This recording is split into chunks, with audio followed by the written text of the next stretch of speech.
Hello, my name is James White, and today we'll be investigating heat transfer. Heat transfer affects our everyday life. For example, it allows our computers to run without burning up. It helps us to design houses that use less energy. It makes cooking food possible. And very importantly, it helps keep us warm or cool, like this radiator. We will look at 3 different types of heat transfer: conduction, convection, and radiation, and find examples where they occur around us. To do this, we'll use a thermal camera. A thermal camera can see the radiation given off by all objects and use it to measure their temperatures. For example, cold objects normally give off less radiation than hot objects, which give off more radiation. The camera records this radiation and creates a picture. The colors in the picture represent temperatures.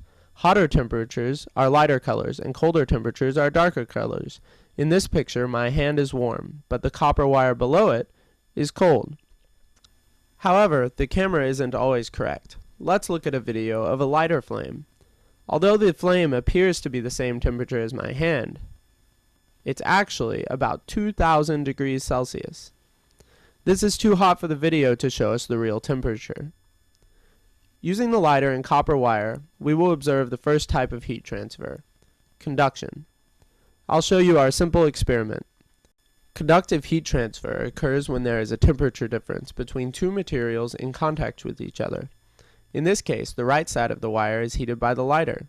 At this point, temperature in the material is very high in one area and cold in other areas. Heat transfers from the high temperature side to the low temperature side.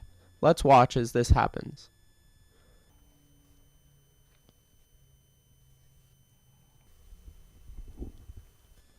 Over time, the temperature of the material becomes more and more uniform as heat transfer moves energy from hot to cold areas of the wire. When engineering a building, we often care about keeping warm or cold air inside.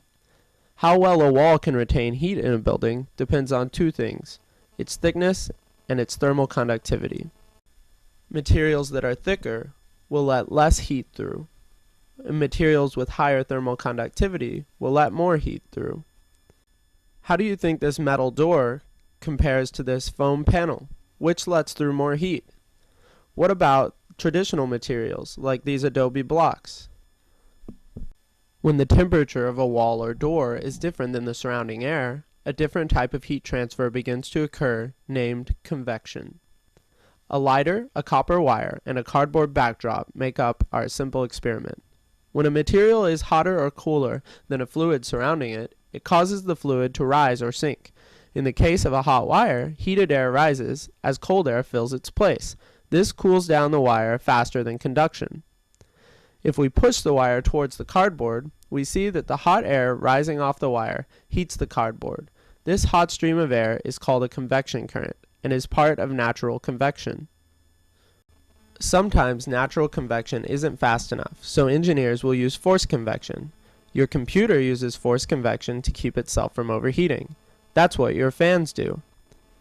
Using the thermal camera, we can see that this laptop has several hot components: here, here, here, and here. When these components get too hot, fans in the laptop will start to pull cool air across the parts. This results in forced convection. The hot air is then blown out the side or back of the computer. Earlier I mentioned that all objects give off radiation. When radiation from a hot object hits another object, it warms it up. This process is called thermal radiation. 2 bright lights, a piece of aluminum foil, and a cardboard backdrop make our simple experiment. When the lights are turned on, let's see what happens.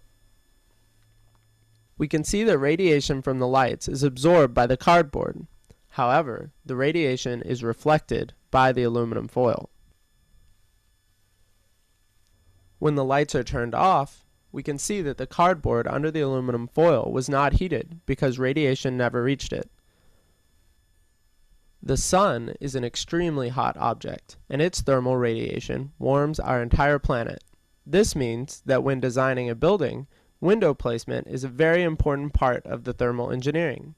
When the sun's radiation comes through windows, it will heat up the exposed, cooler indoor materials. Conduction and convection then transfer this heat around the building. By considering thermal radiation in design, a building will be warmer during the winter and cooler during the summer. Radiators are a common way to heat buildings in cold environments. Although named a radiator, this device actually uses radiation and convection to transfer its heat to the room. Thermal radiation is sent out in all directions from the radiator and makes you very warm when you stand next to it.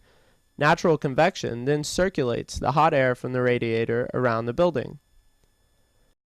There are so many examples of heat transfer around us every day, and as engineers, we have to think about using them to make the world a better place.